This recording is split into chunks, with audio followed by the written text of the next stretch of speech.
Imagine a cena. Você nasceu no interior do Brasil, acostumado ao calor do café recém-passado, com o barulho das galinhas no quintal, com o sol forte queimando a terra vermelha.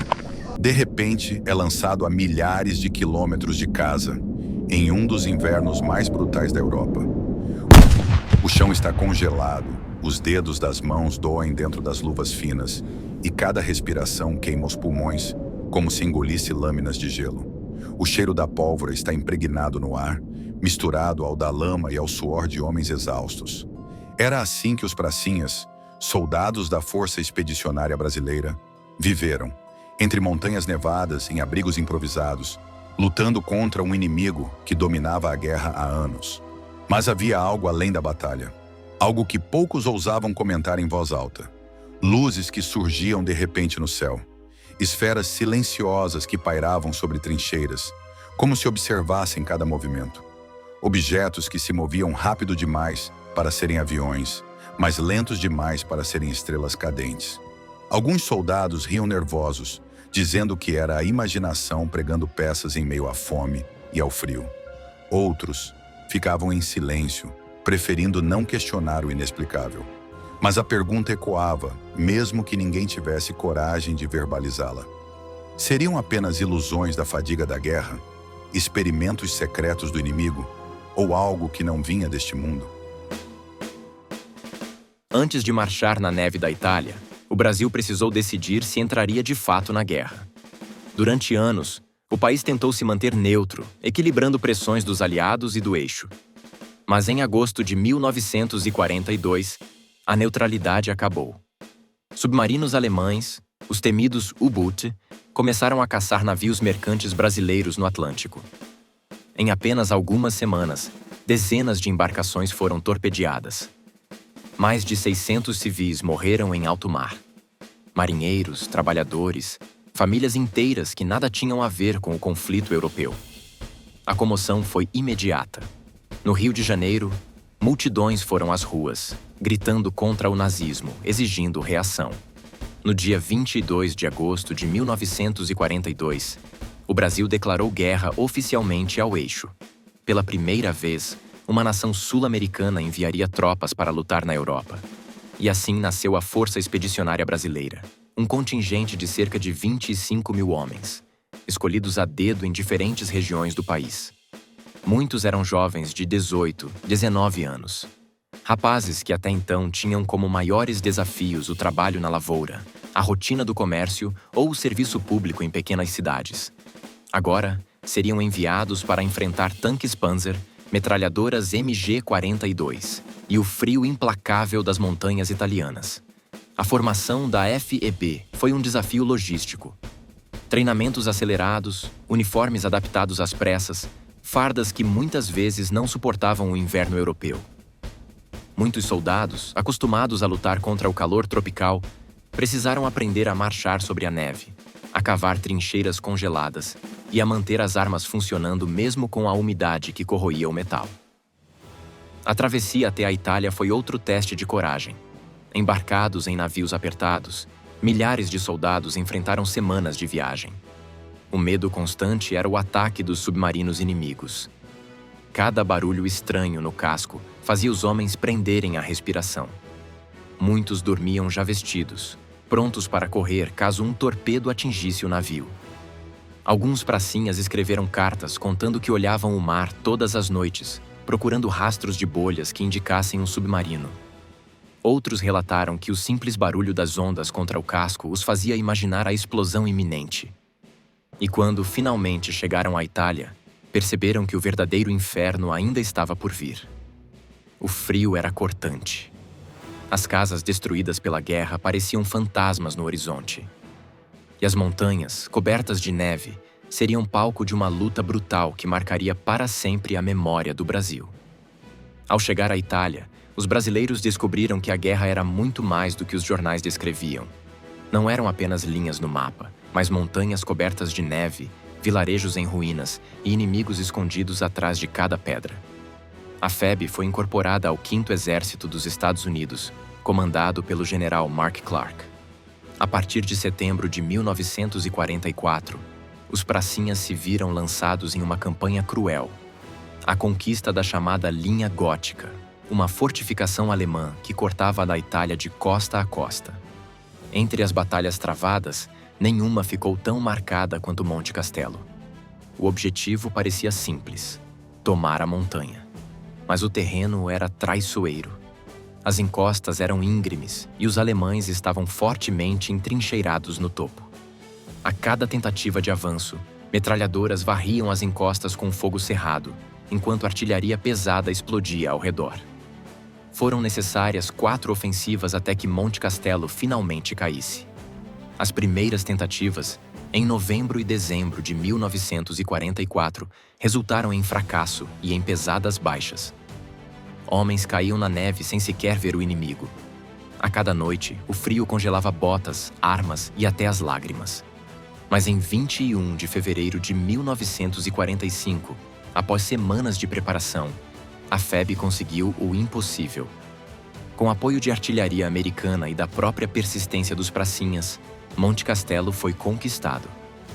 Foi a primeira grande vitória brasileira na guerra, celebrada tanto na linha de frente quanto nos jornais do Brasil. Mas a guerra não era só feita de batalhas épicas. O cotidiano dos pracinhas era marcado pelo desconforto constante.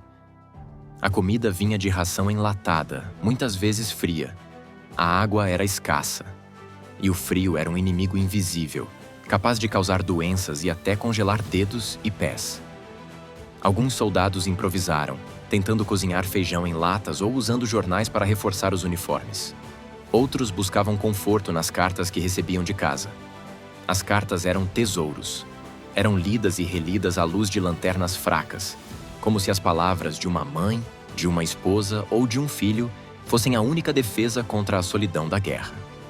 Querida Maria, ontem subimos mais uma vez o morro e parecia que o mundo inteiro explodia ao nosso redor.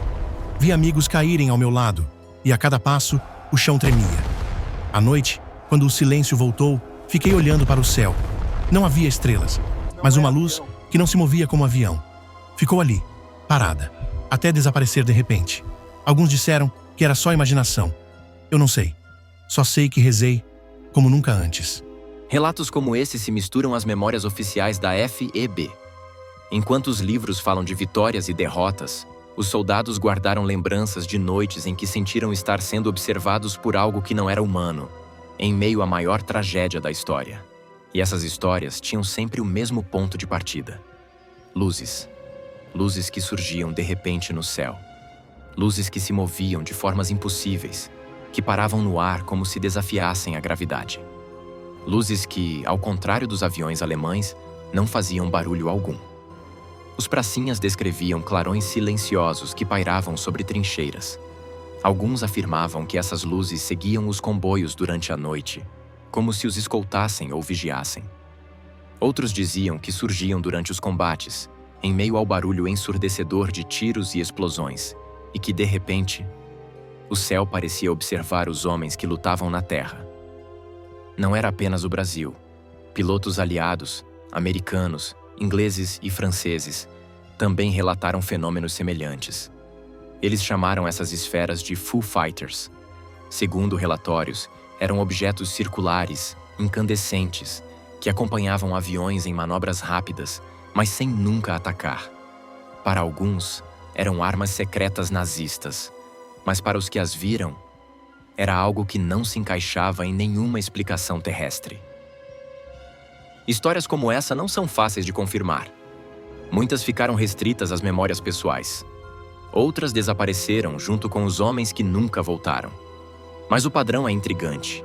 Luzes que surgem em diferentes frentes da guerra, descritas por soldados de países distintos, em momentos de tensão máxima. Se eram ilusões da mente cansada, por que todos as viam da mesma forma? Se eram armas secretas, por que nunca atacavam? E se eram algo além, o que buscavam na guerra dos homens? Para os brasileiros, o mistério se misturou ao cotidiano da guerra. Entre frio, fome e medo, havia sempre a sensação de que o céu também os vigiava. Os relatos dos pracinhas brasileiros não eram isolados. Em diferentes frentes da guerra, de ambos os lados do Atlântico, pilotos e soldados descreviam os mesmos fenômenos. Entre novembro e dezembro de 1944, por exemplo, o 415º Night Fighter Squadron dos Estados Unidos registrou oficialmente encontros com objetos luminosos. Em relatórios hoje desclassificados, os pilotos falam de esferas laranja e vermelhas que seguiam seus aviões durante missões noturnas. Essas luzes não disparavam, não colidiam, não emitiam sons. Apenas acompanhavam os caças, como se observassem, como se testassem os limites da guerra humana. Alguns especialistas sugerem que eram apenas armas alemãs avançadas. E, de fato, os nazistas estavam anos à frente em certos projetos. O caça a jato Mi-262, capaz de ultrapassar qualquer avião aliado, e os foguetes Vito-2, que caíam sobre Londres sem que nada pudesse detê-los. Mas havia um problema. Os Foo Fighters se moviam de formas que nem mesmo os aviões mais modernos de hoje podem replicar. Faziam curvas fechadas em ângulos impossíveis, aceleravam em linha reta e depois paravam no ar como se a gravidade não tivesse efeito. Nenhuma aeronave conhecida tem essa capacidade. Isso levanta a questão: se não eram armas alemãs e se não eram aviões aliados, o que eram? Seriam fenômenos atmosféricos, reflexos nas nuvens, ilusões ópticas provocadas pelo estresse? Mas então por que centenas de soldados de diferentes nacionalidades em diferentes locais descreviam o mesmo comportamento? Essa consistência torna o mistério ainda mais perturbador. Porque se não era tecnologia humana, o que estava nos céus da Europa em 1944 e 1945? Quando colocamos lado a lado os relatos de americanos, britânicos, franceses e brasileiros, o padrão se torna claro. Esferas luminosas, movimentos impossíveis, ausência de som e a mesma sensação descrita por todos, a de serem observados. O que o inimigo invisível buscava na guerra dos homens? E por que nunca atacava, apenas vigiava, como um espectador paciente? A trajetória da Força Expedicionária Brasileira na Itália terminou em vitória. Após meses de combates em condições brutais, os pracinhas conquistaram Monte Castelo, participaram da libertação de cidades como Montese e Collecchio e chegaram ao ápice em abril de 1945. Na região de Fornovo di Taro, o inimigo se rendeu. Foram mais de 14 mil soldados alemães e italianos entregando armas diante dos brasileiros. Um feito impressionante para uma tropa que, poucos anos antes, nem sequer existia. A guerra para os pracinhas estava chegando ao fim. Mas com ela vinha também uma nova realidade. A volta para casa. Uma travessia de navio de volta ao Brasil. Agora sem o mesmo temor dos torpedos, mas com a ansiedade de reencontrar famílias e retomar a vida civil. O que muitos não esperavam era o silêncio que encontrariam ao chegar. Enquanto em outros países os veteranos eram celebrados com desfiles e honrarias, no Brasil a recepção foi mais fria. Não havia grandes comemorações nacionais. Muitos pracinhas voltaram ao anonimato, retomando trabalhos simples como lavradores, operários, comerciantes. Alguns carregavam medalhas no peito, mas cicatrizes na alma. Décadas depois, já idosos, alguns veteranos ainda falavam das noites geladas em Monte Castelo. Lembravam do medo, da saudade e, às vezes, das luzes misteriosas que juravam ter visto no céu. Um deles disse certa vez em entrevista: "A gente já não tinha medo de alemão. O que assustava mesmo era o que vinha de cima, aquelas luzes que ninguém sabia explicar." Outros preferiram o silêncio. Talvez por medo de serem ridicularizados. Talvez porque certas memórias eram dolorosas demais para reviver. O fato é que os relatos nunca desapareceram por completo. Eles ficaram como ecos, histórias que circulam entre familiares, pesquisadores e ufólogos até hoje. O legado da FEB foi esquecido por muito tempo.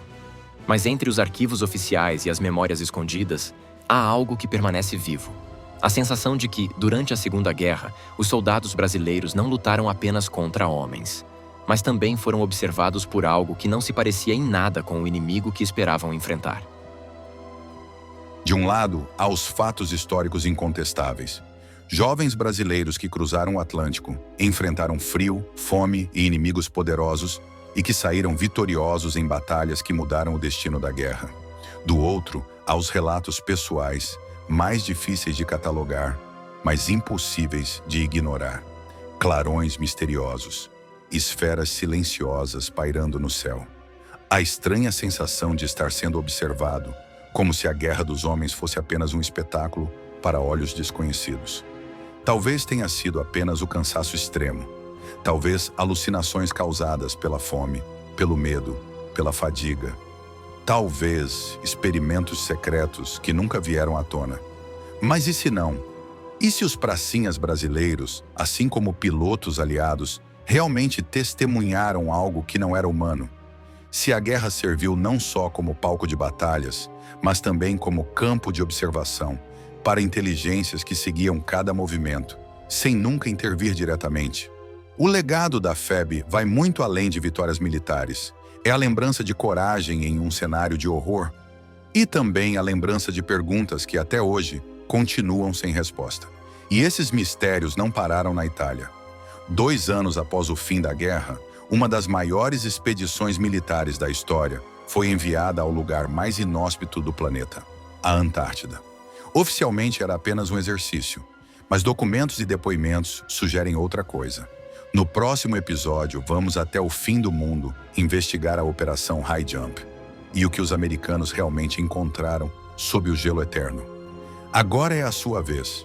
Você acredita que os pracinhas brasileiros realmente testemunharam algo nos céus da Itália? Ou tudo não passa de mito nascido do medo da guerra? Deixe sua teoria nos comentários, curta este vídeo e se inscreva para não perder o próximo capítulo. Até a próxima transmissão do Projeto Aurora.